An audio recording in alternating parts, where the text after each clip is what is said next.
Did the opening surprise you at all? Before you click play on this video, what did you expect to see? I mean, it's not normal for the intro video to be upside down or black and white or have an eerie background music. So, I'm guessing that wasn't what you expected. Isn't it funny that we don't even realize the expectations we have? Expectations are like our internal navigators. They shape how we think things will go. What we eat, when we'll sleep, how we feel, even how we feel God will show up in our lives. It's the same and true for cross-cultural trips. We all go to short-term trips with expectations. Some we know, some we don't even realize are there. And if we're honest, we all have expectations, whether big or small. Others we hold loosely, but others more tightly. And some expectations excite us. Some expectations cause us to concern and anxiety. Yeah, and here's the twist. When crossing cultures, your internal navigation is going to be a little bit off, but that's okay. The key is to know what your expectations are. So when things are a bit different, you're at a healthy place to start processing. Take being here at the Hawker Centre in Singapore. It's so full of food. It's an open-air food centre, and it's nothing like what we have where I live in North Wales. Our menus here that are in so many languages I've never seen, and the flavors are so varied, and there's so many spices, whereas for Wales, mild curry is kind of spicy. In Philippines, we put chili almost everywhere. We put it in vinegar, we put it in soy sauce, we put it in fish sauce, we put it on soups, and some even eat chilies on its own. So mild curry like this are like warm hugs to us. I don't know why you find warm hugs to be something that causes you sweat and tears. But to be real, when I came here for the first time, I was so lost. Everything was moving so quickly, people were shouting, passing through quickly. People were putting tissues on tables to reserve seats. This is the system. That's so true. It's tissue pocket diplomacy. It's so real here. It's a bit overwhelming. I was expecting that getting food would be a calm and orderly experience. Instead, it was loud, hot, and so fast-paced I felt so awkward. I didn't even know where I should be standing. So how did you learn to manage your expectations? Well, to be honest, I learned to ask other people for help. I learned to look and see what other people were doing, and I learned I had to laugh at myself a bit. I also saw that it's a moment where I learned that cross-cultural experience is not all about the big spiritual moments. Sometimes it's about choosing humility when waiting in line for chicken rice. I also have other stories to share, but for now, let's hear from a few others about their experiences on expectations in their cross-cultural trip.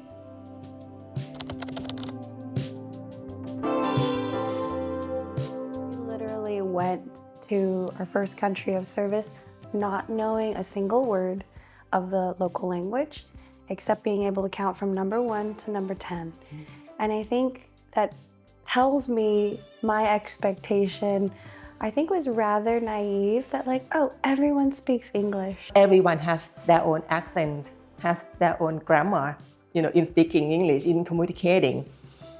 The first 2 months when I get to Hawker Center, which is like a canteen, like local canteen, I cannot communicate. They speak English to me. I speak English with them, but in Thai accent, in other countries' accent. Like many times I have to call my husband to help me, just ordering food. At the end of the day, you're processing and your head is completely full and overloaded with all kinds of stuff because you have different cultures and different languages and everything is different, and you can't just communicate in your own language. So it is very cool and a great experience, but also very intensive. And maybe that's also what an expectation I didn't had is like, your head is full. Your head is completely full at the end of the day, and it's a lot. I got sick while I was on a short-term trip, and I didn't think I would. I thought I had a stomach of steel, and I ended up having to stay back from. We were going to our sister church in Haiti, not in Limbe, and I had to stay back in Limbe in order to heal because I was too sick, and they were worried about dehydration within the for the sun dehydrate me even more than I was. So I had to stay back. So I thought like I was going to be okay, that I wouldn't get sick, that I would, because I was gone for just a week. And I thought like, what could happen in a week? I think I just had expectations that everything was going to be so great and I'd be able to help these people and I wouldn't get sick. But, you know, there's really spiritual attacks even on a short-term trip. And I didn't really realize that. I think coming out for a set term was definitely an expectation. My wife and I had planned to come out for a year, and then because of some kind of visa issues, it ended up being 9 months. But about halfway through that, we started to feel like maybe we're going to stay longer. And so the initial expectation of coming as a short-term worker for a set amount of time was just blown up. And so we've been in Thailand ever since our short-term placement. And so I think also having thought back on what we were told we were going to do versus what we actually did in the placement wasn't exactly accurate. It was fine, but there were definitely some unmet expectations just in terms of what we thought we'd be doing and what we ended up actually doing. I think I had quite a wrong picture about Southeast Asia. I only had stereotypes about it being a mosquito-infested jungle and everybody's poor. I think this was kind of my picture, and it will be mostly a survival in maybe interacting with some people and going through crocodile-infested waters or whatever. But actually there are quite a lot of people living here, which sounds logically, but yeah. I had to learn that, I mean, people are living here, so whatever problem I have, there will be people that can help me solve it. And yeah, that was quite calming, I guess. So, what happens when you face challenges? Maybe things don't go as planned, or maybe you're feeling frustrated. We encourage you to pause and ask yourself, where is my heart in this? What am I trusting in? What am I worshiping? What do I think I must do in order for this trip to be a success? It's easy to bottle up unmet expectations and let the moment pass. But in doing so, you might miss an opportunity to notice what God is doing in your heart.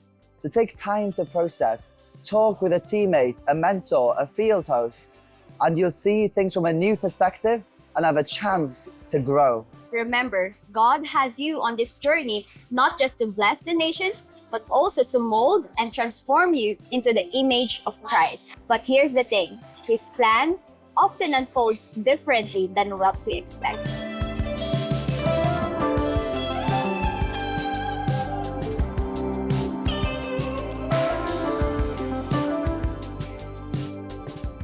Jesus was the master of flipping expectations. People were expecting the Messiah to come with swords and a battle plan. And instead, He came washing feet and eating with outcasts. What a surprise.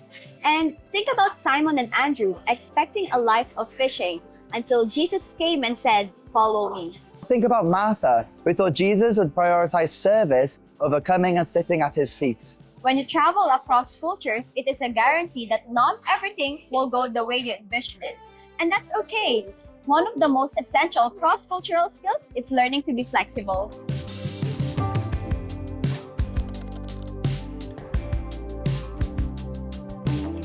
Actually, one of the biggest daily stressors was not knowing if my public transport would be on time. And I'm a super planned out person, if I need to be somewhere, I have at least a 5 to 10 minute margin of being late. There's no, I'm either 5 to 10 minutes early or I'm 5 to 10 minutes late. There's nothing beyond that. But with public transport, you don't get such luxury. And I think it just grinded my gears because that was a daily occurrence where it's oh my gosh, for some reason, all the buses today are just not operating. Or my bus today is just not coming and I need to take this specific line, but for some reason, this specific line is delayed. And then now it's I have options A and B to take the long route, but the long route might take me another 20 minutes extra. But it's but but do I have to wait 20 minutes? And you're always kind of weighing that out in my mind. And I realize now why like a lot of Asian cultures aren't type A with like arrival time. It's because like they have to work with public transport, and public transport is not always perfect. And there's going to be like people are just late because they're late, or people plan ahead super crazy in order to like make things work. And I'm like, oh, I've never had to do that in my life, to either be that planned, even though I like to plan, I'm not that planned, or even to be that flexible then in the moment to say, you know what, it's okay if I'm late.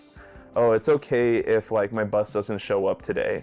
It's okay if I have to go back and walk back to my apartment and just grab my like bicycle and just bike instead of taking the bus. And that was just a daily occurrence where it's like, you just kind of didn't know at times. And so that was like the biggest test of flexibility, was public transport. The thing that I find really tough is when there is a rigid schedule and then it gets changed. The fact that it's very clearly flexible to start with makes the changes easier to deal with. But even so, when it's flexible and I have something planned in my head and then someone goes, oh no, we're doing this instead, that can be tough for me personally to adapt to. It's just an easy word to throw around, but it's really hard to do, I think. It's intentionality of how you're feeling today, you know, how you're feeling, you didn't get enough sleep. You maybe check yourself and how you come across and how can you be helpful. I think when you take your mind off of yourself, you focus on others. I think that will help you not to think of woe is me, how you come across, like posturing your heart before the Lord and before others. And that's hard to do. It's not easy. I can talk about it, but you know, it's because we're human. We have those days where we just don't feel like doing it. I always share this quote from my mentor who's on the field for over 20 years. And she would say, "Blessed are the flexible, for they will not be bent out of shape." Yes, and so that clicks with people, and they remember that when in the heat of the moment they're like, oh, this is not what I signed up for. I think many people, their temperament and their personality is they really like order, they like routine. When they go to church, they like to know that everything is flowing in a schedule. And my experience in Thailand is it is messy. In other words, the whole kind of take it easy type culture, the fact that people come late, the fact that you cannot rely on people scheduling and actually fulfilling projects on a timely manner, that's a big shock for someone, particularly if you're a fairly controlling person. Then my encouragement is get ready for messiness. Coming from a culture like in the US where we highly value productivity and busyness, and going into a culture that values more presence and relationship, a lot of flexibility was required in terms of how I see ministry. I think in the US where I come from, it's all our ministry is scheduled. Our meetups are scheduled, our meetings are scheduled, even how we run children's ministry is scheduled, like our order of service is scheduled. But when I was on my trip in this culture, the way we did ministry was a lot more relational. So a lot of it was just sitting with people on their front porches and being present with them, experiencing the senses of this world with them, and even like sitting in the quietness. And it was a really big test of flexibility, I think, because I wanted to do something. I didn't feel like I was studying the Bible with anyone or intentionally reaching out. But what was important to them was to know that I was someone that wanted to be their friend, and that happened just by being present with them. And so I had to really flex in terms of what I thought was productivity, what I thought was meaningful ministry. And it was a pretty big challenge, but I think that's what it means to cross cultures and be flexible in terms of what I expect. I think flexibility just opens doors. If you're flexible to drive in this traffic, if you trust yourself to do this, you can be much freer in a Southeast Asian city, especially if you're living longer there. And you might prove to be less of a burden to the hosts. If you are flexible about spicy foods, you can eat more and try more foods. If you're flexible about certain diets you have, maybe you are vegetarian mostly, but at some points you don't want to offend the host, so you still will eat the meat they provide for you. So being flexible, it will be a door opener for you, but I think also sometimes it is a door opener for Christ. But in fact, when expectations aren't met, things can get messy. Feelings can get hurt, tempers can flare, entire teams can fall apart. In fact, many have had to leave their cross-cultural experiences, not due to external hardships, because of conflict within their team. So, here's a challenge for you. How do you embody an attitude of humility, surrender, and flexibility? Not just with God, but also with your teammates, your field hosts, and the community you're serving. So as you prepare for your journey, pray for God to shape your heart to be more adapt and ready for change and ready for His surprises, because often the most impactful moments happen in the unexpected.